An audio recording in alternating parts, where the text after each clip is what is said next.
හොඳයි. අපි චෙක්පත් නිබන්ධනයේ තවත් එක වැදගත් කොටසක් වන චෙක්පත් රේඛනය කියන මාතෘකාව පිළිබඳව තමයි දරුවනේ කරුණු කාරණා සාකච්ඡා කරන්න බලාපොරොත්තු වෙන්නේ. පිටසන වගේම රේඛනය පිළිබඳව අනිවාර්යයෙන්ම උපරිම දැනුමක් ළමෙක්ට තියෙන්න ඕනේ. මොකද චෙක්පත් භාවිතය සම්බන්ධයෙන් සාමාන්‍ය විෂය නිර්දේශය තුල ඇතුළත් වෙන රේඛනය කියන එක තමයි රේඛනය තුල ඇතුළත් වෙන සම්පූර්ණම ටික. ඒ කියන්නේ සාමාන්‍ය ජීවිතේට හරිම වැදගත් වෙන කොටසක් තමයි ඔය රේඛනය සහ පිටසන කියන කොටස චෙක්පත් භාවිතා කරනකොට. හරි අපි ඉස්සෙල්ලා රේඛනය පිළිබඳව සාකච්ඡා කරමු. පිටසන පිළිබඳව ඕගොල්ලෝ දැන් දන්න. හරි පුතාලා දැන් සමහර පොත්පත්වල තියෙනවා මේකට චෙක් එක ක්‍රොස් කරනවා කියලා තමයි අපි කියන්නේ. ක්‍රොස් කරනවා කියන්නේ අර සත්තු අරන් ගිහලා ක්‍රොස් කරනවා, ගෙදර බල්ලෝ අරන් ගිහලා ක්‍රොස් කරනවා වගේ වැඩක් නෙමෙයි මේක. හරිද? ඕනනම් නේද? ඕනනම් ඒ ක්‍රොස් කරනවා කියන වචනේ ඉතින් පාවිච්චි කරන්නත් පුළුවන් බැරි කමක් නැහැ. ගෙදර බල්ලා මොකක් කර ඒ වගේ වැඩකට අහු වෙලා වගේ ඉන්නවා නම් ගෙදර ඇවිල්ලා කියන්නේ ලැජ්ජයි නම් ගෙදර අයට බල්ලට බනින්න පුළුවන් පාරේ හැමතැනම මේක රේඛනීය වෙවි ඉන්දියා එහෙම කියලා බයින්න පුළුවන් ඉතින්.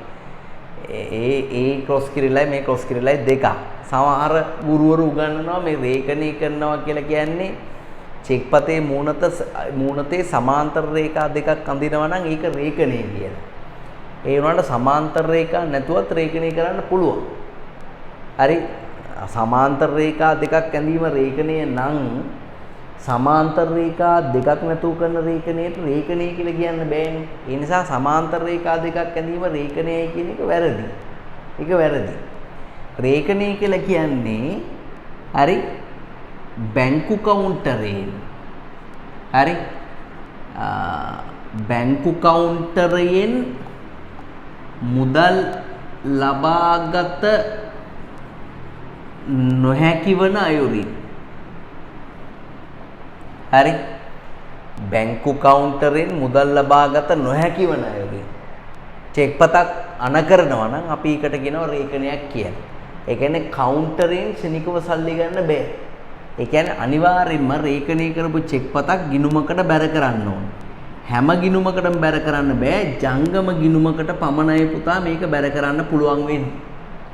එහෙනම් ජංගම ගිණුමකට බැර කර මුදල් ලබාගත හැකි ආකාරයට චෙක්පතක් අනකරනවා නම් අපි ඒකට කියනවා පුතා චෙක්පතක් රේඛනය කිරීම කියලා. ඔයාලට තේරෙනවද මම කියන දේ? හරි? ඒ කියන්නේ අතට නෙමෙයි මේකේ සල්ලි හම්බෙන්නේ පොතට හම්බ වෙන්නේ සල්ලි.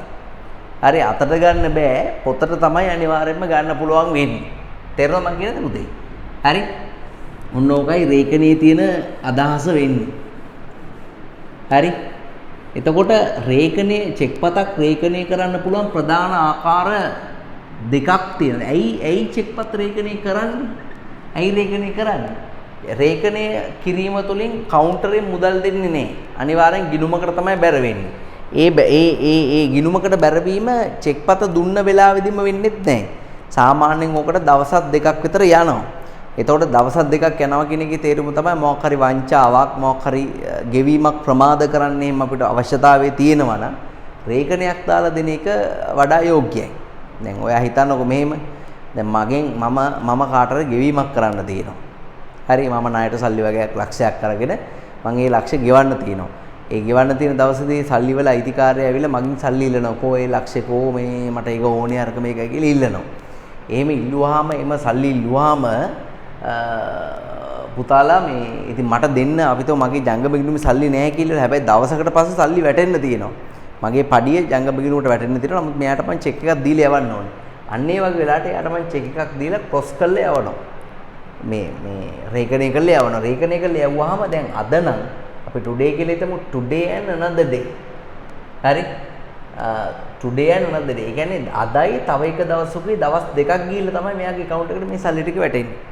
එතකොට හෙට කියන දවසේදී මගේ account එකට සල්ලි ආවොත් කිසිම ගැටලුවක් නැතුව මේ චෙක් එකකින් ගෙවන්න පුළුවන්. ඒ කියන්නේ මිනිස්සු ගෙවීම් ප්‍රමාද කරන්නත් ගිණුමක් කරා ගෙවලා යම්කිසි ආරක්ෂාවක් සලසන්නත් නේද? ඒ වගේ දෙයකට නැත්තම් නිශ්චිත පුද්ගලයෙක්ට ලැබෙන්න සලස්සන්නත් පුළුවන්. ඒ කියන්නේ වෙන කාටවත් මාරු කරගන්න බැරි විදිහට යම්කිසි එක පුද්ගලයෙක්ට මාරු කරගන්න පුළුවන් විදිහට චෙක් පත ලියන්නත් පුළුවන් මේක මේ. දැන් ඔයාලට මතකද අපි අර පිටසන කතා කරනකොට කතා කළේ සීමාකාරී පිටසනක් ගැන. දැන් සීමාකාරී විදිහට පිටසන දැන් මතකද කාංචනා මෙන්ඩිස්ට පමණක් ගෙවණු කියලා රංජන චෙක් පතක් දුන්නා. ඒතර ඒ චෙක් එක කාංචනා මෙන්ඩිස්ටවත් වෙන කාටවත් පවරන්න බෑ. කාංචනා මෙන්ඩිස්ම පමණයි මුදල් කරගන්න ඕනේ. ඒ වගේ මේ පිටසනෙන් ඒ චෙක් එකේ ගමන නතර කළා වගේම රේඛණයෙන්ත් පුළුවන් චෙක් පතක ගමන අනිවාර්යෙන් නතර කරන්න. ඉතින් ඒ වගේ විවිධ පර්පස් විවිධ අරමුණු තියෙනවා චෙක් පත් රේඛණය කිරීමේ විවිධ අරමුණු තියෙනවා. අපි ඉස්සරහට දැන් චෙක් පත් රේඛණය පිළිබඳව උගන්වනකොට ඔබට ඒවැ ප්‍රයෝජන පිළිබඳව කරුණු කාරණා මේ කටපාඩම් කරන්න දෙයක් නැහැ. ඒව වට ලේසියෙන්ම අවබෝධ වෙයි. හරි ඒ සත්‍ය අවබෝධ වුණා වගේ බණ අහනකොට සත්‍ය අවබෝධ වුණා වගේ ඔයාට අවබෝධ වෙයි ඒ මිනිස්සු මේ රේඛණය කරන්නේ කියලා. රේඛණය කොටස් දෙකකට බෙදෙනවා. එකක් තමයි සාමාන්‍ය රේඛණයේ තියෙනවා දරුවනේ. අනිත් එක පුතා විශේෂ රේඛණයේ තියෙනවා. මොකද රේඛන වර්ග දෙක එකක් සාමාන්‍ය රේඛණයේ තියෙනවා අනිත් එක තමයි විශේෂ රේඛණයේ තියෙනවා. මොකද්ද මේ දෙකේ වෙනස? සාමාන්‍ය රේඛණයක සමාන්තර රේඛා දෙකක් අනිවාර්යෙන් දානවා. සමාන්තර රේඛා අනිවාර්යයි. ඒ වගේම බැංකුවක නමක් නැත. බැංකුවක නමක් නැත. ඔන්න ඔකේ විශේෂත්වය. චෙක් එක රේඛනය කරනවා නම් අනිවාර්යෙන් සමාන්තර රේඛා සහිතව බැංකුවක නමක් නැතුව ඒක සාමාන්‍ය රේඛනයක්. දැන් අපි තුමුන චෙක් පතක් තියෙනවා මේ විදිහට කවුරු හරි කෙනෙක් ඔගේ චෙක් පතේ ඔබ රේඛනයක් දාලා. මේ රේඛනේ මෙතනම දාන්න ඕනේ කියලා නියමයක් නැහැ. චෙක් එකේ ඉඩ තියෙන තැනක දාන්න පුළුවන්. දැන් මෙතන දිනේ තියෙනවානේ. මෙතන බැංකුවේ ලෝගෝ එක තියෙනවා. මෙතන කාඩ් චෙක් එක ලියන්නේ වටිනාකම මෙතන අර කොටු තියෙනවා හෝ රැගෙන එන්නාට කියලා වචන තියෙනවා. මෙතන MICR තීරුව තියෙනවානේ. වාට ඕනනම් මෙතනින් රේඛනය කරන්නත් පුළුවන්. ওই ඉරි දෙකම මෙතනින් ගහන්නත් පුළුවන්. කිසිම ගැටලුවක් නැහැ. ඒ ඉරි දෙක කොච්චර දිග වෙන්න ඕනද? ඒ ඉරි දෙක අතර කොච්චර ඉඩ පරතරයක් තියෙන්න ඕනද? ඒවා පිළිබඳ මුකුත් රෙස්ට්‍රික්ෂන් නැහැ. නිකන් අපි තුන් පෑනල් ලියවෙනවද බලන්න කියලා වෙලා කවුරු හරි කෙනෙක් මෙහෙම ඉරි දෙකක් ඇඳ කියලා පෑනල් ලියවෙනවද බලනවා. ඔය ඉරි දෙකක් හදනවා. ඒකත් රේඛනය කියලා තමයි සැලකන්නේ. හරි. ඒක නිසා රේඛනයේදී යන්තම් ඉරි දෙකක් හරි තිබ්බොත් සමහර අය පේන්නේ නැති වෙන ඉරි දෙකක් ගහලා දෙනවා. යාන්තම් ගහලා දෙනවා ඉරි දෙකක්. චෙක් එක ගන්න එක්කනට ඔක මීටර නෑ බැංකුවට ගිය ගමන් බැංකුවෙන් බලනවා මේක ක්‍රොස් කරලා තියෙන්නේ කියලා. බැංකුව අනිවාර්යෙන් මේ පැත්ත උඩ කරවල බලනවා. හරි. මේ පැත්ත උඩ කරවල බලනවා. එතකොට මේ මතක තියාගන්න රේඛනයට යටත්ව තමයි මුදල් ගෙවන්නේ. කොයි විදියට පිටිපස්සේ පිටසම් කරලා තිබ්බත් වැඩක් නැහැ. රේඛනයට යටත්ව තමයි මුදල් ගෙවන්නේ. රේඛනේ තමයි වඩා ප්‍රබල. ඒක මොකද ඉස්සරහ පැත්තේ තියෙන්නේ. රේඛනේ. දැන් මම වට ඉස්සරහට අභ්‍යාස කරනකොට අහුවේ මම මොනවද මේ කියන්නේ කියලා ඉවල. ටිකක් මේක කම්ප්ලිකේටඩ් මේක ටිකක් මේ පැටලෙන සුළු පාඩමක් දෙතුන් පාරක් මේ වීඩියෝ බලලා තේරුම් ගන්න උත්සාහ දරන්න. හරි මෙතන බැංකුවක නමක් නැතුව මේක රේඛනය කරනවා මේක තේරුම මොකක්ද මේක තේරුම තමයි අපි තුම මේක හිතන පියුමි රංශමාලි කියලා තියෙනවා. මේකේ තේරුම තමයි පියුමි රංශමාලිට හරි වෙන කෙනෙක් ගිය හරි කමන්නේ ජගියට බැර කරන්න. පියුමි ගිය හරි වෙන කෙනෙක් ගිය ජගියට ජංගම ගිණුමට බැර කරන්න. අතට නම් සල්ලි දෙන්න එපා. අනිවාර්යෙන් පොතට තමයි සල්ලි දෙන්න ඕනේ. හරි අතට සල්ලි දෙන්නේ ජංගම ගිණුමකට තමයි සල්ලි දාන්නේ. හැබැයි ඒක ඕනම බැංකුවක වෙන්න පුළුවන්. ඕනම වාණිජ්‍ය බැංකුවක තියෙන්න පුළුවන්. බැංකුවට සීමාවක් නැහැ. ඕනම කෙනෙක්ට ගන්නත් පුළුවන්. දල වශයෙන් මම කිව්වේ විශේෂ රේඛනේ විශේෂත්වය තමයි සමාන්තර රේඛා අනිවාර්ය නැත. අවශ්‍ය නම් දාන්න පුළුවන් අනිවාර්ය නැත. හැබැයි බැංකුවක නමක් අනිවාර්යයි. බැංකුවක නමක් යොදයි. බැංකුවක නමක් යොදයි. ඔයාලට තේරෙනවද පුතා? දැන් මෙන්න මේම රේඛනය කළා නම් කවුරු කෙනෙක් රේඛනය කරන මේ ලංකා බැංකුව. නැත්තම් ඉරි දෙක නැතුව නිකන් ලංකා බැංකුව. නැත්නම් අපි තුම ලංකා බැංකුවේ චෙක් එකක් නේ. මහජන බැංකුව. මහජන බැංකුව මේ මහජන බැංකුව. මහජන බැංකුව ඉරි දෙක නැතුව හරි ඇතුව හරි ඕම රේඛනය කරන මහජන බැංකුව. හරි. ලංකා බැංකුවයි මහජන බැංකුවයි කියලා මේ මහජන බැංකුව කියලා මෙහෙම රේඛනය කරනවා. ඒතර ඒකේ තේරුම තමයි මේ චෙක් එකේ මුදල අනිවාර්යයෙන්ම බැර වෙන්න ඕන මහජන බැංකුවට. හරි වෙන කිසිම බැංකුවකට බෑ මහජන බැංකුවට බැර වෙන්න ඕනේ. ඒතර බැංකුවක නමක් සඳහන් කරනවා නම් සමාන්තර රේඛා යෙදීම අවශ්‍යත් නැහැ. ඊටවත් ප්‍රශ්නකුත් නැහැ. බැංකුවක නමක් තියෙනවා නම් විශේෂ රේඛනේ. බැංකුවක නමක් නැත්තම් සාමාන්‍ය රේඛනේ. එහෙනම් මට මේක මෙහෙම කීද හැකියි. ඕනෑම වාණිජ්‍ය බැංකුවක ජංගම ගිණුමකට බැරවන ආකාරයට රේඛනය කරොත් සාමාන්‍ය රේඛනය. හැබැයි විශේෂිත බැංකුවක නිශ්චිත බැංකුවක ජංගම ගිණුමකට බැරවන ආකාරයට රේඛනය කරොත් ඒකට අපි කියනවා මොකද්ද? විශේෂ රේඛනයක් කියන. ඔන්න ඔකයි ওই දෙකේ තියෙන මූලික වෙනස වෙන්නේ. හරි. එහෙනම් අපි රේඛනය කියන එක ලියලා මේවා තේරුම් පිළිබඳව සාකච්ඡා කරමු.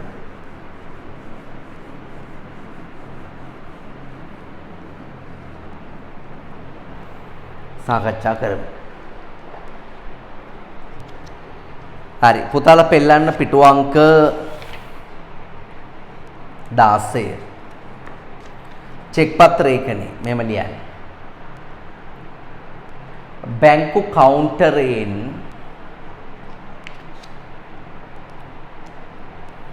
ඍජුවම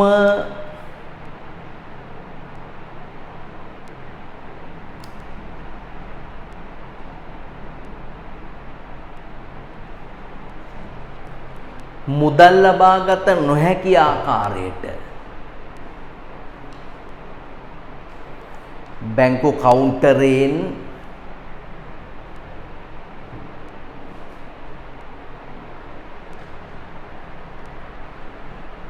ඍජුවම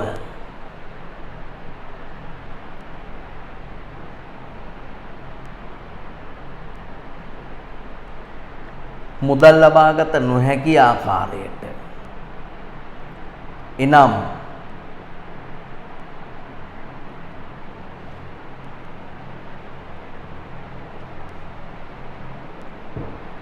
කිසියම්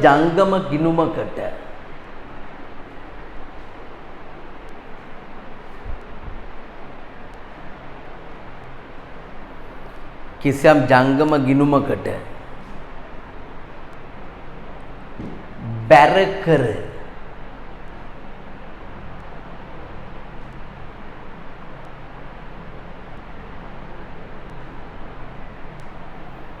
ජංගම ගිණුමකට බැර කර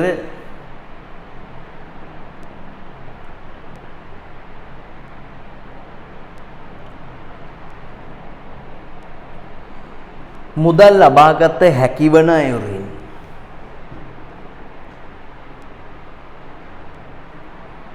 බැර කර මුදල් ලබාගත හැකිවන අයුරින්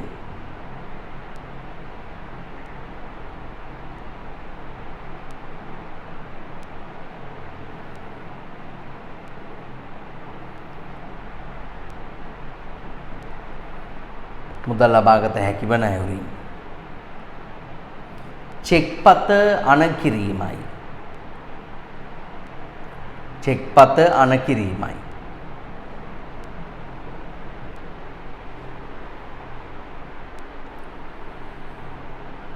right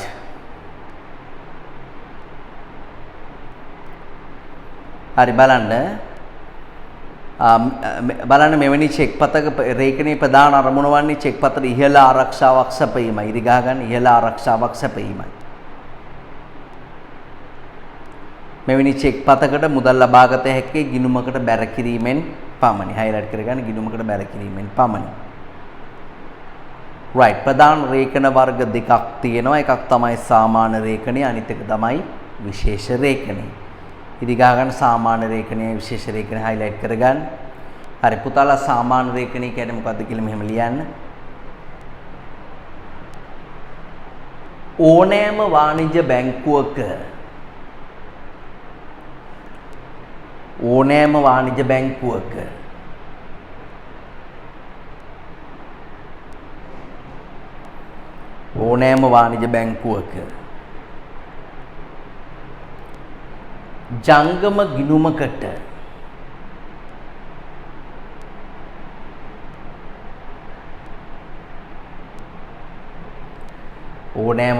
බැංකුවක ජංගම ගිණුමකට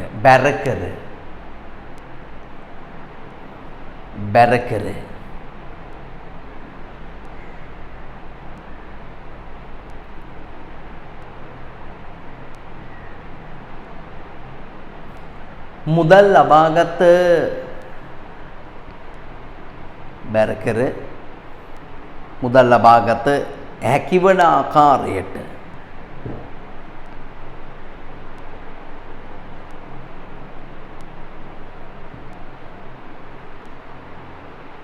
චෙක්පත රේඛනය කිරීමයි.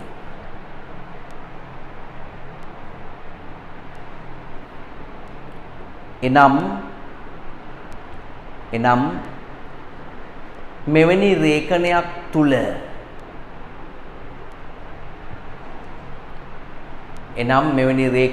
තුල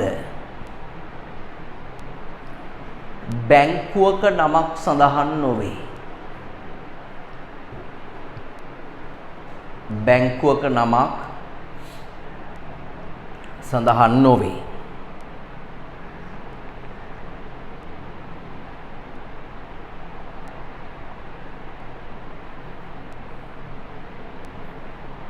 right බලන්න එහෙනම් සාමාන්‍ය රේඛනය කරන ප්‍රධාන ක්‍රම කීපයක් පාත දැක්වෙනවා.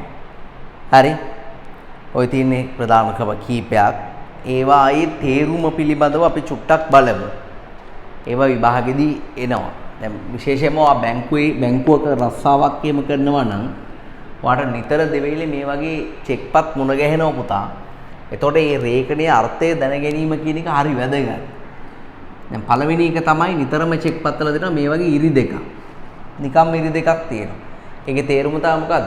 මේ වගේ ඉරි දෙකක් තිබ්බොත් අනිවාර්යයෙන්ම අතට සල්ලි දෙන්නේ නැහැ. ජංගම ගිණුමකට තමයි බැර කරන්න ඕනේ. ඒ කියන්නේ චෙක් එක ගේන එක්කෙනා ඒක ජංගම ගිණුමකට දාගන්න ඕනේ. තමන්ගේ නමින් හරි වෙන කෙනෙක්ගේ නමින් හරි තියෙන ජංගම ගිණුමකට විතරයි බැර කරන්න දෙන්නේ. ඒක තමයි මේකේ තේරුම. අතට සල්ලි දෙන්නේ නැහැ ගිණුමකට බැර කරන්න ඕනේ. දෙවෙනි කාරණේ තමයි මේකේ තියෙනවා නම් රේඛනයේ ඇතුලේ පුතේ ආදායකයාගේ ගිණුමට පමණි කියලා. ආදායකයාගේ ගිණුමට පමණි කියලා තියෙනවා නම් ඒකේ තේරුම තමයි ජංගම ගිණුමකට බැර වෙන්න ඕන මේ මුදල. හැබැයි ඒ මුදල ආදායකයාගේ නමින්ම තියෙන්න ඕනේ. දැන් ඒකේ තේරුම දැන් අපි તો මෙහෙම තියනවා කියලා පියුමි රන්සමාලි හෝ රැගෙන එන්නාට කියලා මෙහෙම ක්‍රොස් කරලා ලියලා ආදායකයා ගිණුමට පමණයි කියලා. ඔහොම ලියන. ඒකේ තේරුම තමයි අනිවාර්යෙන් පියුමි මේ චෙක් එක දාගන්න ඕනේ එයාගේ ජගීටමයි. වෙන කාගවත් ජංගම ගිණුමකට බැර කරන්න බෑ. අනිවාර්යෙන් එයාගේ ජංගම ගිණුමකට තමයි බැර කරන්න පුළුවන් වෙන්නේ. වෙන කාටවත් මේක බැර කරගන්න බෑ. ඒකේ තේරුම මේ චෙක් එක පියුමිට වෙන කාටවත් පවරන්නත් බෑ. දැන් පියුමි මේක කාංචනා මෙන්ඩිස්ට පැවරුවා කියලා වැඩක් නෑ. දැන් මේ පියුමි මේ චෙක් එකේ පිටිපස්සේ ලියනවා මෙහෙම ලියනවා පිටසම් කරනවා. කාංචනා මෙන්ඩිස්ට හෝ විධානයට ගෙවණු පියුමි හංසමාලි. දැන් පියුමි මේ චෙක් එක පවරලා. දැන් මේ චෙක් එකේ වර්තමාන ආදායකයා කවුද? කාංචනා මෙන්ඩිස්. මේක පවරලා තියෙන්නේ. නමුත් වැඩේ තියෙන්නේ බැංකුව චෙක් එක පිටිපස්ස හරවන්නේ ඉස්සරහා තියෙන නියෝග වලට යටත්. මේක චෙක් එක ලියපු රංජන් කියලා තියනවා කියලා උපකල්පනය කරනවා මේක ආදායකයා ගිණුමට විතරක් දෙන්න කියලා. පියුමි මොන විදිහේ පිටසනක් පිටිපස්සේ දැම්මත් චෙක් එකේ සල්ලි ගන්න හම්බෙන්නේ නැහැ වෙන කෙනෙක්ට. අනිවාර්යයෙන්ම පියුමිට විතරමයි මේක ගන්න පුළුවන්. ඒ කියන්නේ චෙක් පතක ගමන නවත්තන්න පුළුවන් තවත් එක විදිහක් තමයි ආදායකයා ගිණුමට පමණයි කියලා රේඛනය කිරීම. කලින් වාට මතක ඇති වීඩියෝ එක කතා කළා සීමාකාරී විදියට පිටසනක් යෙදුවොත් ඒ චෙක් පතේ ගමන නතර වෙනවා. එහෙනම් විභාගෙදී අහනවා චෙක් පතක් අතිනත පැවරීම වැළැක්විය ක්‍රම දෙකක් වන්නේ. එකක් මොකද? සීමාකාරී ලෙස පිටසම් කිරීම. අනිත් එක ආදායකයා ගිණුමට පමණ යනුවෙන් රේඛනය කිරීම. මේ වගේ රේඛනයක මේක නිකම්ම මේ විදියට තිබ්බනම් පුතා පියුමිට තමන්ට ජගියක් නැත්තම් තමන්ට ජංගම ගිණුමක් නැත්තම් පියුමි කාංචනා මෙන්ඩිස්යාගේ යාළුවා නම් කාංචනා මෙන්ඩිස්ගේ ජගියට දානවා මේක. එයාගේ ජංගම ගිණුමට දාලා දෙන්නත් එක්ක කතා කරලා සල්ලි ගන්න. වෙන ඕනම කෙනෙක්ගේ ජංගම ගිණුමට දාන්න පුළුවන් මේක කිසිම දෙයක් ස්නාන කරලා නැත්තම්. වට තේරෙනවද? ආදායකයා ගිණුමට පමණයි කියලා නැත්තම් ඕනම එකක් කරන්න පුළුවන්. ඕනම ජංගම ගිණුමට දාන්න පුළුවන්. දැන් තව තියෙනවා මෙහෙම මේ රුපියල් 5000 දක්වා පමණි. 5000 දක්වා පමණි. 5000 දක්වා පමණි. හරි. ඒ වගේ තිබ්බොත් 5000 දක්වා පමණයි කියලා සාමාන්‍යයෙන් ඒ වගේ පුතේ ඒ වගේ ක්‍රොස් එකක් ගහන්න හේතු දෙකක් හින්දා. එකක් තමයි ලියන ගාන හරියටම දන්නේ නැත්තම්. දැන් අපි චෙක් එකක් දෙනවා. පියුමිට සල්ලි දෙන්න ඕන 4000 ගාණක් තමයි පියුමික් ගාන. හැබැයි රංජන් දන්නේ හරියටම ගාන මොකද්ද කියලා. ඒ නිසා රංජන් කියනවා ඔයාම චෙක් එක ලියා ගන්න. ඔයාගේ නංගා 20 දාලා ලියා ගන්න මම අස්සම් කරලා දෙනවා. කිව්වොත් එම් පියුමි 4000 නෙමෙයි 140 50 ලියා ගන්න. ඒක නිසා මෙතන මොකද කරන්නේ? 5000 දක්වා පමණි කියලා රේඛනය කරනවා. ඒතර එයාට ලියා ගන්න පුළුවන් උපරිම මුදල කීයද? 5000 දක්වා විතරයි. ලිවිය යුතු ගාන නිශ්චිතව නොදන්නේ නම් ලියන්න ඕන ගාන නිශ්චිතව දන්නේ නැත්තම් ඒ වගේ මෙතන මේ ලියපු 5000 කියන එක 50000යි කියලා වගේ වෙනස් කරලා 1000යිද කියලා සැකයක් තියෙනවා නම් මේ අකුරෙනුයි ඉලක්කමේ ලියනවට අමතරව මෙතන ක්‍රොස් එක ඇතුළේ තියෙනවා.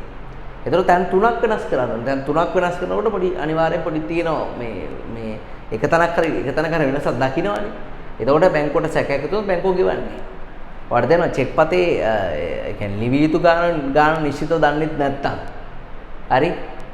ලිවිය යුතු ගාන නිශ්චිතව දන්නෙත් නැත්තම් ඒ වගේම ළමයි චෙක් පත වංචා කරයි කියලා සැකයක් තියෙනවා නම් මේ amount එකකින් මේ විදිහ එකක් ලියන්න පුළුවන්. හරි? එහෙම නැත්තම් තව එකක් තමයි මෙන්න මේක.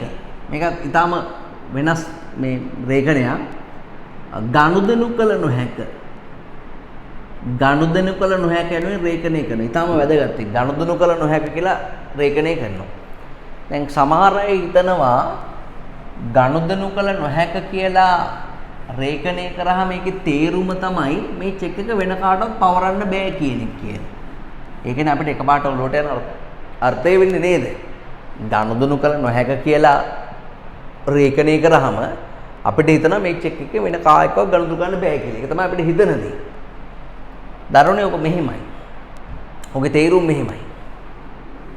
දැන් අපි හිතමු මෙහෙම. දැන් ගනුදෙනු කළ හැකි ලියවිල්ලක තියෙනවා මෙන්න මේ ලක්ෂණේ. ගනුදෙනු කළ හැකි ලියවිල්ලක තියෙනවා මෙන්න මේ ලක්ෂණේ. මේ ළඟදී මම දැක්කා Facebook එකේ බැංකුවේ අපි කියලා තියෙන ගෲප් එකක්. ඒ බැංකුවේ අපි කියන ගෲප් එකේ මම හිතන්නේ බැංකුවේ වැඩ කරන කෙනෙක් දාලා තිබ්බා මේ රේඛනවල අදහස. එතෙන්දී මේ රේඛනයේ අදහසට මෙයා දාලා තිබ්බේ මේ ගනුදෙනු කළ නොහැක කියන එකට මෙයා මේ බැංකුවේ වැඩ කරන කෙනා දාලා තිබුණා මෙවැනි චෙක් පතක් වෙනත් කයෙකුට මුදල් කරගන්න බෑ. චෙක් පත මුදල් කරගන්න පුළුවන් ඉන්නේ අදාළ පුද්ගලයාටම පමණයි කියලා. ඒක සම්පූර්ණයෙන් වැරදි. ඉතින් ඔය විදිහට බැංකුවක චෙක් පත් වලට ගෙවුවා නම් අනිවාර්යයෙන්ම මෙයාට මේ වෙනකොට ජොබ් එක නැති වෙලා. එයාගේ වාසනාවට ජීවිතේ යාට ගනුදෙනු කළ නොහැක කියලා චෙක් එකක් හම්බෙන්නේ නැතුව ඇති. නැත්තම් මෙයා අනිවාර්යෙන් මැනේජර්ගේ බැනුම් අහනවා. ගනුදෙනු කළ නොහැක කියන එකේ අර්ථය ළමයි කිසිම කතාවක් නැහැ. මේක පිටසම් කරලා වෙන ඕන කෙනෙක්ට දෙන්න පුළුවන්. ඒකේ අර්ථය මේකයි. හොඳට අහගන්න. ගනුදෙනු කළ හැකි ලියවිල්ලක තියෙනවා මෙන්න මේ ලක්ෂණේ. මොකද්ද ලක්ෂණේ? පැවරුම් ලාභියාට හොඳ අයිතියක් හිමිවීම. ඒක තියෙන්නේ 1927 විනිමය බිල් ආඥා පනතේ ගනුදෙනු කළ හැකි ලියවිල්ලක ලක්ෂණ කියන එක තමයි මේක තියෙන්නේ. පැවරුම් ලාභියාට හොඳ අයිතියක් හිමිවීම. පැවරුම් ලාභියාට හොඳ අයිතියක්. පැවරුම් ලාභියා කියන්නේ කවුද? පවර ගන්න එක්කෙනා. ඒ කියන්නේ පවරන්නාගේ කුමන දෝෂයක් තිබ්බත් පවරන එක්කෙනා හොරකම් කළත් පවරන එක්කෙනා හොරකම් කළා පැවරුවත් පැවරුම් ලාභියාට කරන්න දෙයක් නෑ. එයාට හොඳ අයිතියක් හම්බ වෙනවා. ඔය හිතන්න ඔය හිතන්න හරිද? රංජන් චෙක් එකක් ලියලා පියුමිට දෙනවා. රංජන් චෙක් එකක් ලියලා පියුමිට දෙනවා. පියුමිගෙන් ඒ චෙක් එක හොරකම් කරනවා කවුද? මේක හොරකම් කරනවා කවුද? සනත් ජයසූරිය. මේක හොරකම් කරනවා සනත් ජයසූරිය. සනත් හොරකම් කරනවා. දැන් සනට තියෙන මොන අයිතියද? හොර අයිතිය. සනට තියෙන හොර අයිතිය. සනත් මොකක් හරි ගෙවීමක් පියවන්න තියෙනවා සබීතට. හරි? සබීතට මේක පවරනවා. අපිට රුපියල් ලක්ෂයක චෙක් එකක්. ඔයාලට මතකනේ රංජන් පියුමිට චෙක් එක දුන්නා. පියුමිගෙන් සනත් හොරකම් කළා. සනත් සබීතට චෙක් එක දෙනවා. තියලා සබීත එක වියදම් කරගන්න. කොමාරි පියුමි අනාවරණය කරගන්නවා තමන්ගේ චෙක් එක හොරකම් කළේ සනත් කියලා පොලිසිය පැමිණිල්ලක් දාලා නඩු දානවා.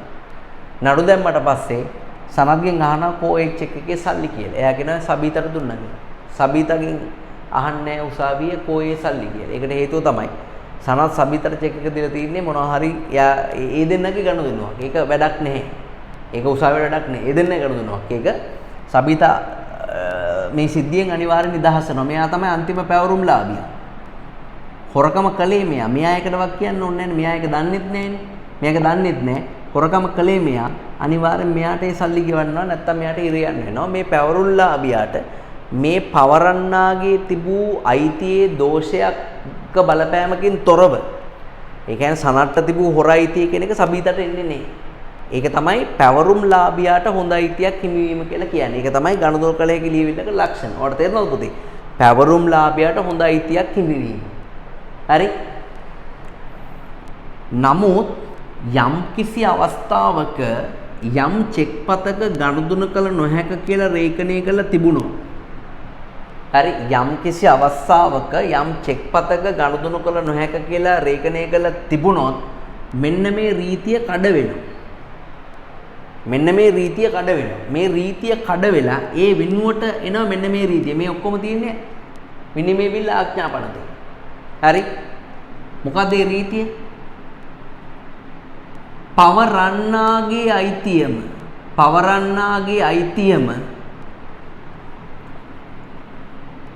පැවරුම් ලාභියාටද ලැබෙන බවයි.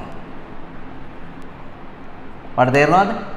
පවරන්නාගේ අයිතියම පැවරුම් ලාභියාටද ලැබෙන බවයි. ඒ කියන්නේ මෙහෙමයි. මේ සිද්ධියෙන් බලන්නකො. රංජන් පියුමේට චෙක් එකක් දෙනවා. පියුමගේ සනත් හොරකම් කරනවා. සනත් සබීතට දෙනවා. හැබැයි මොකක් හරි ඒ කියන්නේ හොරකම අනාවරණය වුණාට පස්සේ සබීත නිදහස් වුණා. මොකද එයාට කරන්න දෙයක් නැහැ. එයා අගනා ප්‍රතිෂ්ඨාවකට සද්භාවයෙන් අවංකව සද්භාවයෙන් තමයි චෙක් පත පවරගෙන තියෙන්නේ. එයාට ඒක කරන්න දෙයක් නැහැ. හැබැයි යම් අවස්ථාවකදී මේ රංජන් දෙන චෙක් එකට පියුමි හරි රංජන් හරි කවුරු හරි දෙන්නෙන් එක්කෙනෙක් ක්‍රොස් කරලා තිබුණොත් ගනුදෙනු කළ නොහැක කියලා. ක්‍රොස් කරලා තිබ්බොත් ගනුදෙනු කළ නොහැක කියලා. ඒකේ තේරුම වෙන්නේ මොකද්ද? ඒකේ තේරුම තමයි පවරන්නාගේ අයිතියමයි පැවරුම් ලාභයට ලැබෙන්නේ. ඒ කියන්නේ සනට්ට තිබූ හොර අයිතියම සබීතටත් ලැබෙනවා. හරි උසාවියේදී උපකල්පනය කරනවා සබීතත් මේ හොරකමට සම්බන්ධයි කියලා. එහෙනම් අනිවාර්යෙන් මේ නඩුවේදී සනතුයි සබීතයි දෙන්නම වැරදිකාරය වෙනවා. මේ දෙන්නට තමයි මුදල ගෙවන්න වෙන්නේ. ඒ කියන්නේ යම් කෙනෙක්ට ගනුදෙනු කළ නොහැක කියලා චෙක් පතක් ලැබුණොත් ඒකේ තේරුම තමයි එයාට පවරපු එක්කෙනාගේ අයිතිය පිළිබඳව එයා හොයලා බලන්න ඕන. එයාට මේ චෙක් එක දෙන එක්කෙනාගෙන් අහන කොහෙන්ද ඔයාට මේ චෙක් එක ඔයාම ලිව් එකක්ද? ඔයාට කයින් හරි හම්බෙච්ච එකක්ද? ඒ දුන්න එක්කෙනාගේ නම්බරය දෙන්න කියලා කතා බහ කරලා ඒ අයිතිය පිළිබඳව දැනගෙන තමයි පවර ගන්න ඕනේ. නැත්නම් අනිවාර්යෙන්ම පවරන්නාගේ අයිතියමයි පැවරුම්ලාභයට ලැබෙන්නේ. ඔන්න ඕකයි ගනුදෙනු කළ නොහැක කියන එකේ තේරුම. එහෙම මිසක් ඕක අතින් අත යවන්න බෑ කියන එක නෙමෙයි ඔක තේරුම වෙන්නේ. ඒ ඊටාම ගැඹුරුම තියරියක් ඕක. ඔයාලට තේරෙනවද මම කියන දේ පුතේ? right. හරි. එහෙනම් අපි මේ තේරුම් ටික ඉස්සෙල්ලා චුට්ටක් බලලා යමු පුතේ. අපි මේ තේරුම් ටික චුට්ටක් බලලා යමු.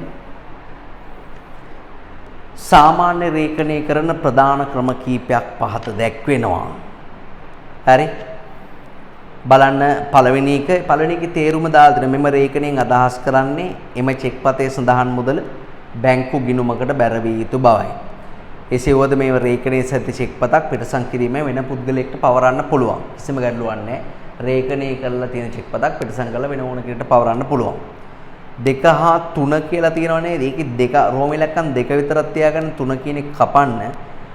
ඔයාගේ පුතේ ඔගේ හරියට දැන් මේ ක්‍රොස් ටික හරියට පැටලිලා තියෙන්නේ ඔක පොඩ්ඩක් ඒක හරියට නම් කරගන්න ඉස්සෙල්ලාම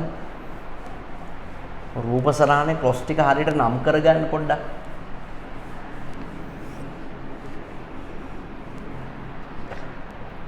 මේව හදන්න මුලින්ම මෙහෙම තියෙනවනේ එතන රෝම ඉලක්කම් 1 දාන්න ඊළඟට තියෙනවනේ ආදායකයා ගිණුමට පමණයි කියලා ආදායකයා ගිණුමට පමණි කියලා ඊළඟට තියෙනව නේද? එතන රෝම ඉලක්කම් 2 දාන්න. ඊට පස්සේ තව එකක් තියෙනවා නේද? පැවරිය නොහැක කියලා. පැවරිය නොහැක කියලා එකක් තියෙනව නේද? ඒක අයින් කරගන්න. ඒක ඕනේ. ඒක අයින් කරගන්න. ඊට පස්සේ ගනුදෙනු කළ නොහැක කියන එක අංක 3. අංක 4 තමයි රුපියල් 5000 දක්වා කියන එක. ඒතර ඔයා පැවරිය නොහැක කියන එක අයින් කරගන්න. ඊටු දෙකට රෝම ඉලක්කම් 1යි 2යි දාගන්න. දෙවෙනි නෝට් එක බලන්න 2 සහ 3 කියන එකේ 2 විතරයි 3 කියන කපන 2 රෝම ඉලක්කම් 2 මෙම රේඛනයෙන් අදහස් කරන්නේ මේ චෙක් පතේ සඳහන් මුදල ආදායකයාගේ බැංකු ගිණුමකට පමණක් බැරිය යුතු බවයි highlight කරගන්න ආදායකයාගේ බැංකු ගිණුමකට පමණක් බැරිය යුතු බවයි මෙම රේඛනයේ සහිත චෙක් පතක් වෙනත් පුද්ගලයෙකුට පැවරිය නොහැක highlight කරගන්න වෙනත් පුද්ගලයෙකුට පැවරිය නොහැක මෙවැනි චෙක් පතක් ලද පුද්ගලයෙකුට බැංකු ගිණුමක් නැත්නම් එයා සාමාන්‍යයෙන් කරන්න ඕන මොකද? අනකරු ලවා රේඛනයේ අවලංගු කර ගැනීමයි. හරි. දැන් සාමාන්‍යයෙන් ජංගම ගිණුමක් නැති එකට ආදායකය ගිණුමට පමණයි කියලා චෙක් පතක් ලැබුණොත් කරන්න තියෙන විකල්ප දෙකයි තියෙන්නේ. එකක් මොකද්ද? බැංකුවකට ගිහිල්ලා ජගියක් පටන් අරගෙන ඒ ජගියට බැර කරනවා. එහෙම නැත්නම් ආපහු මේ චෙක් එක දුන්නේ එක්කනට දීලා කැන්සල් කරලා වෙන චෙක් එකක් ගන්නවා. වෙන කරන්න දෙයක් නැහැ. ඒකේ අන්තිමට තියෙන මෙවැනි රේඛනයක් තුලින් චෙක් පතක් අතිනත පැවරීම වැළැක්විය හැකියි කියලා තියෙනවනේ දෙක හයිලයිට් කරගන්න. මෙවැනි රේඛනයක් තුලින් චෙක් පතක් අතිනත පැවරීම වැළැක්විය හැකියි හයිලයිට් කරගන්න. තුන්වෙනි එකේ තියෙනවා ගනුදෙනු කර නොහැක කියලා.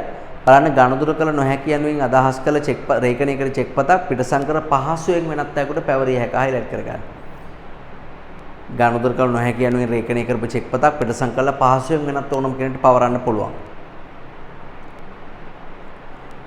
හරි බලන්න නමුත් එලෙස පැවරීමේදී චෙක්පත පවරාගත් පුද්ගලයාට ලැබෙනුයේ පවරන්නා සතුව තිබූ අයිතියෙන් පමණි. ඉරි ගහගන්න. පවරගත් එක්කෙනාට ලැබෙන්නේ පවරන්නා සතුව තිබූ අයිතියෙන්ම පමණි.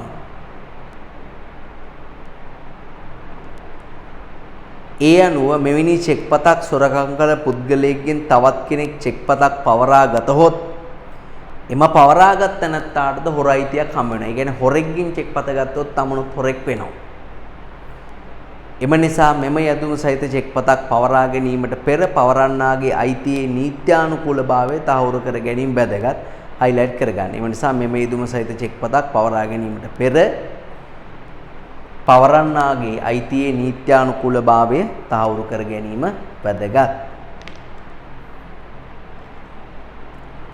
right. හතරවෙනි එක බලන්න.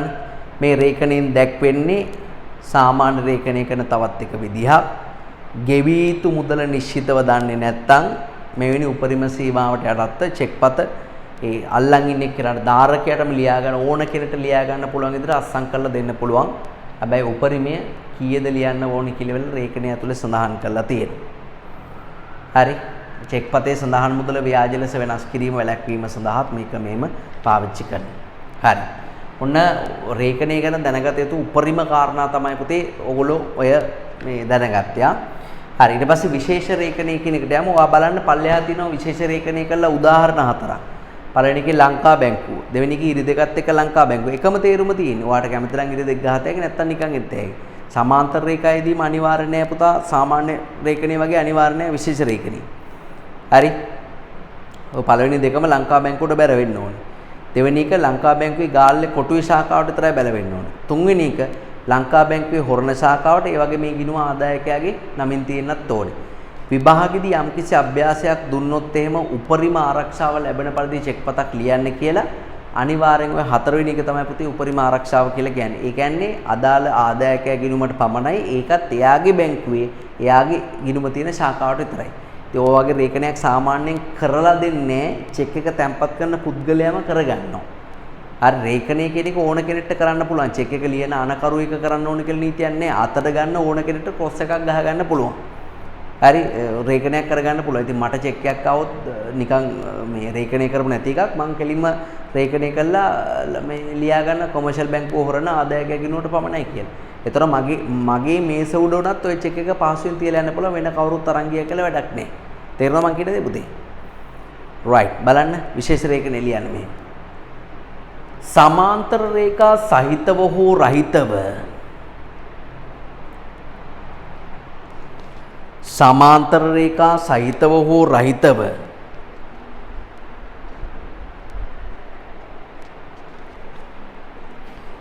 සමාන්තර රේඛා සහිතව හෝ රහිතව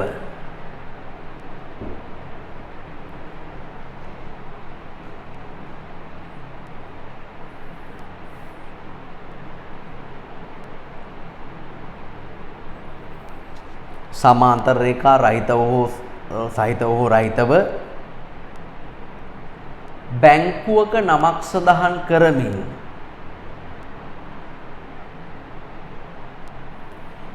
බැංකුවක නමක් සඳහන් කරමින්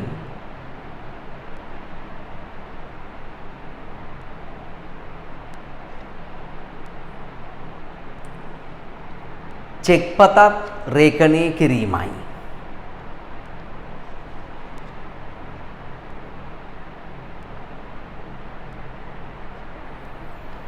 චෙක් පතක් රේඛනය කිරීමයි.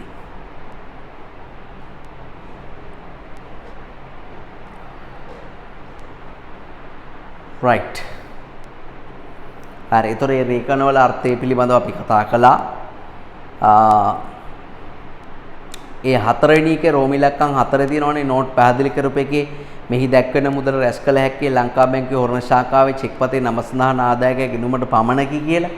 ඒකටම ලියන්න මේ චුට්ටත් හතරවෙනි රෝම ඉලක්කම් 4 තියෙන නෝට් එක තියෙනවනේ පල්ලෙහා. ඒකටම ලියන්න මෙහෙම. මේ චෙක් පතකට යෙදිය හැකි චෙක් පතකට යෙදිය හැකි උපරිම ආරක්ෂිත රේඛනයක් ලෙස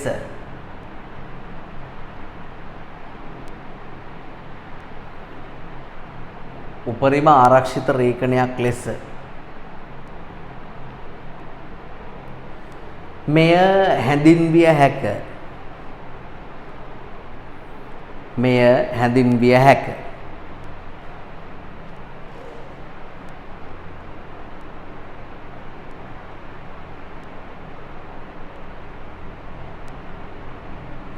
හැඳින්විය හැක.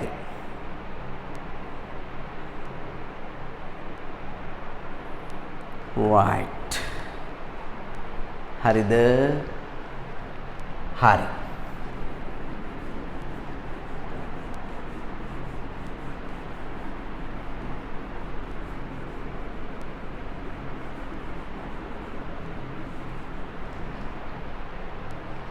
හරි. එමනම් අපි යමු මේ රේඛනයේ කළ හැකි පාර්ශව. රේඛනයේ කළ හැකි පාර්ශව කවුද කියලා අඳුරගන්න. දරුවනේ චෙක් එක ලියන එක්කෙනාම රේඛනය කරන්න ඕනේ කියලා නීතියක් නෑ. අර පිටසන වගේම තමයි. අත ඇති ඕනම කෙනෙක්ට රේඛනයක් ගහ ගන්න පුළුවන්. සාමාන්‍යයෙන් චෙක් පතක් රේඛනය කරන්න පුළුවන් චෙක් පත ලියන අනකරුට. ඒ කියන්නේ රංජන්ට. හරි. එයාට ඕනම රේඛනයක් සාමාන්‍ය හරි විශේෂ හරි ඕනම රේඛනයක් ගහන්න පුළුවන්. ඒ වගේම චෙක් එක අතේ තියෙන ධාරකයට අනකරුට පුළුවන් ධාරකයට පුළුවන්. ධාරකය කියන්නේ අතේ තියෙන එක්කෙනෙක්. එයාට කිසිම රේඛනයක් කළා නැත්නම් ඕනම රේඛනයක් කරන්නත් පුළුවන්. නිකන් චෙක් එකක් හමුනොත් ඕනම රේඛනයක් කරන්නත් පුළුවන්. නිකන් සාමාන්‍ය රේඛනයක් කළා තියෙනවා නම් ඒක විශේෂ කරන්නත් පුළුවන්. අපිට මොකද කරන්න පුළුවන්? මෙහෙම ඉරි දෙකක් ගහලා තියෙනවා නම් අපි ලංකා බැංකුව කියලා මැද්දෙන් ලිව්වොත් එහෙම ඔන්න බැංකුවක නමක් දාලා. ඒතර අපි සාමාන්‍ය රේඛනය විශේෂ කළා.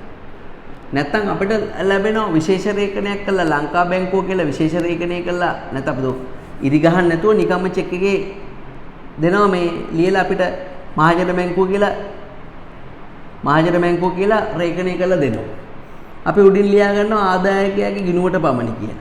ඕනම දෙයක් කරන්න පුළුවන් ධාරකයාට. ඕනම රේඛනයක් ගහන්න පුළුවන්, සාමාන්‍ය එක විශේෂ කරන්න පුළුවන්, විශේෂ රේඛනයකට වගන්ති දාන්නත් පුළුවන්. ඊට අමතරව චෙක් පත රේඛනය කරන විශේෂ පාර්ශවයක් ඉන්නවා. ඒ තමයි කවුද? රැස් කරන බැංකුව. පුතේ රැස් කරන බැංකුව. රැස් කරන බැංකුව කියලා කියන්නේ අපි ගිහිල්ලා චෙක් පත තැන්පත් කරන බැංකුව. අපි ගිහිල්ලා චෙක් පත තැන්පත් කරන බැංකුව. දැන් ඔයා හිතන්න පියුමි ගිහිල්ලා ලංකා බැංකුවේ චෙක් එකක් වන ලංකා බැංකුවේ චෙක් එකක් දෙන්නේ රංජන්.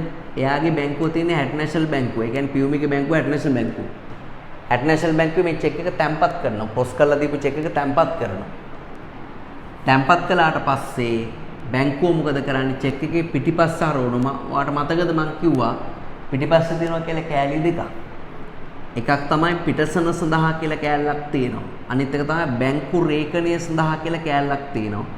මෙන්න මේ බැංකු රේඛනය සඳහා කියන එකේ සීල් එකක් ගහනවා HNB බැංකුව තුල පමණි කියලා.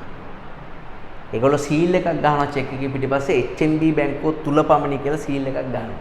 ඒකේ තේරුම තමයි ඒ චෙක් එකට සල්ලි ගෙවලා එතනින් ඉවරයි. හරිද? ආපහු ඒ චෙක් එක ගමන් කරන්නේ.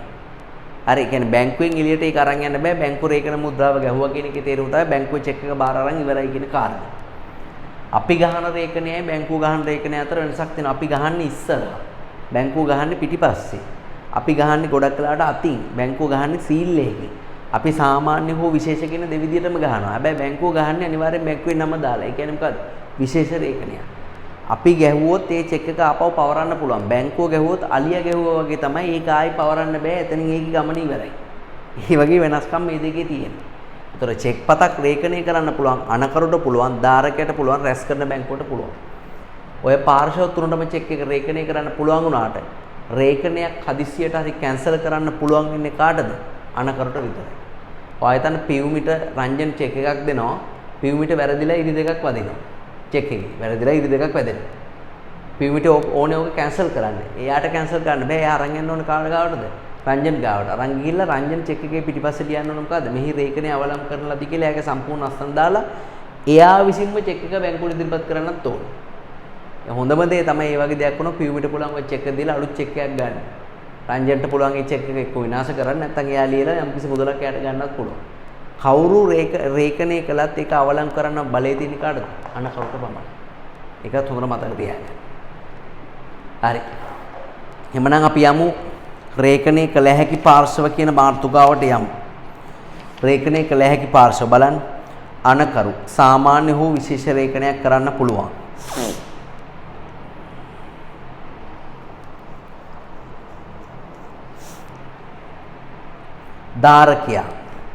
ධාරකයට විවෘතව ලැබුණොත් ඕනම රේඛනයක් කරත හැකි. සාමාන්‍ය රේඛනයේ විශේෂ කරත හැකි. විශේෂ රේඛනයට වගන්තිගතු කරන්නත් පුළුවන්. රැස් කරන බැංකුව තම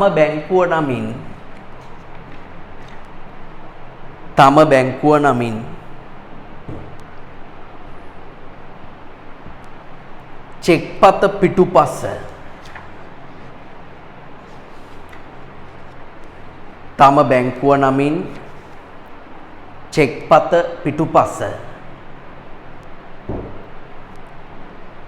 විශේෂ රේඛනයක් සිදු කළ හැක.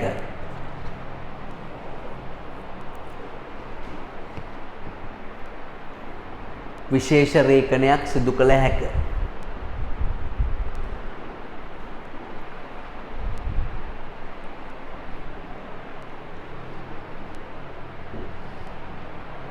මෙය යෙදීම අනිවාර්ය වේ. අනිවාර්යයෙන්ම බැංකුව අනිවාර්යෙන් පිටිපස්සේ සීල් එක ගහනවාමයි.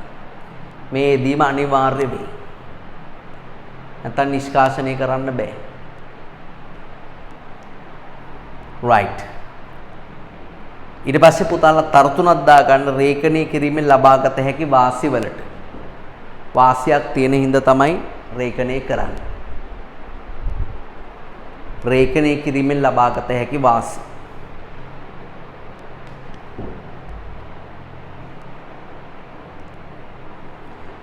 රේඛනය කිරීමෙන් ලබාගත හැකි වාසි.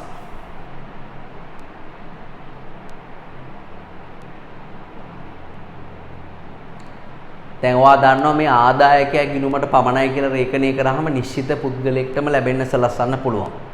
උපරිම ආරක්ෂාවක් දෙන්න පුළුවන්. තැපෑලෙන් උනත් යවත හැකිනේ පුතේ. බැංකුව දැම්ම ශාඛාව දැම්ම ආදායකයෙක් ගිණුමට පමණයි කියලා දැම්ම. ලියුම්කාරයට ඉතින් ආයි ගන්න කියලා. ගන්න බෑ කාටවත් ගන්න බෑ. නිශ්චිත පුද්ගලයෙක්ට ලැබෙන්න සලස්සන්න පුළුවන්. තැපෑලෙන් උනත් යවන්න පුළුවන්. ගාන නොදැනුවත් ලියන්න පුළුවන්. නේ? වටිනාකම නොදැනුවත් අන කරන්න පුළුවන්. අපිට කරන්න තියෙන රුපියල් 5000 දක්වා පමණයි කියලා උපරිම වටිනාකම දාන්න. ගෙවීම් ප්‍රමාද කරන්න පුළුවන්. ගිණුමක් කරා තමයි මේ ගණදොර සිද්ධ වෙන්නේ. ඒ නිසා වංචාවක් වුණත් ඒක පහසුවෙන් අනාවරණය කර ගැනීමේ හැකියාව තියෙනවා. හදිස්සියදී වැරද්දක් කළා අපේ අතින් කාටරි චෙක් එකක් ගියත් ඒක නතර කරගන්න යම්කිසි කාලයක් තියෙනවා. මොකද ගිණුමට බැර වෙන්නේ දවස් 2කට පස්සේ. ඔයාලට තේරෙනවා මම කියන දේ. ගෙවීම් නතර කිරීම සඳහා වැඩි කාලයක් තියෙනවා. ගෙවීම් ප්‍රමාද කරන්නත් පුළුවන්. යම්කිසි කොන්දේසියක් ඉටුවනතුරු ගෙවීම් ප්‍රමාද කරන්නත් අපිට අවස්ථාව තියෙනවා. හරි බලන්න. නිශ්චිත පුද්ගලයෙක්ටම ලැබීම සාතික වෙන්න පුළුවන්. උපරිම ආරක්ෂාවක් දෙන්න පුළුවන්. තැපෑලෙන් උනත් පහසුවෙන් යවන්න පුළුවන්. උපරිම සීමාවකට යටත්ව චෙක්පත් ලියන්න පුළුවන්. ගිණුමක් කරහා සිදුවන බැවින් වංචනික ක්‍රියාවක් සිදු වූ විට ඒ පහසුවෙන් අනාවරණය කර ගැනීමටත් හැකියාව ලැබෙනවා. ඔන්න ඔය වගේ වාසි ටිකක් තියෙන නිසා පුතේ චෙක්පත් රේඛනය සඳහා බොහෝ පාර්ශව වර්තමානයේදී පෙළඹෙනවා. ඉතින් ඕකේ තව අභ්‍යාසයම කරනකොට පුතාලට තේරෙයි මේ රේඛණයෙන් අර්ථකථනය වෙන්නේ කුමක්ද කියන කාරණේ අභ්‍යාස කරලා ඒවැ උත්තර බැලුවාම තේරෙයි මොකද්ද මේකේ අදහස කියලා. හරි.